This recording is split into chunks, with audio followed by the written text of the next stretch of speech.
There's multiple different districts that have evolved into the what? You okay?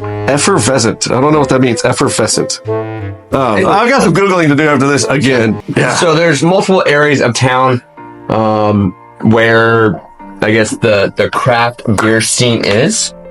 Yeah.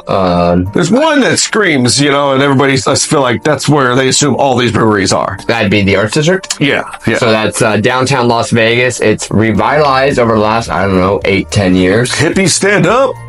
I think it's more than hippies. I enjoy it from time to time, and I think I enjoy it. Most people that know me would not consider me a hippie. No, it's just like, that's the whole vibe behind it. I feel like the Arts District. It's called the Arts District. Artsy fartsy. Come on. Artsy fartsy. Yeah, but it is totally under construction every time I go down there, and parking is kind of a pain, It's not great. But if you're going to the breweries, probably should Uber anyway, so problem solved. Facts. Uber. I got the self-driving car.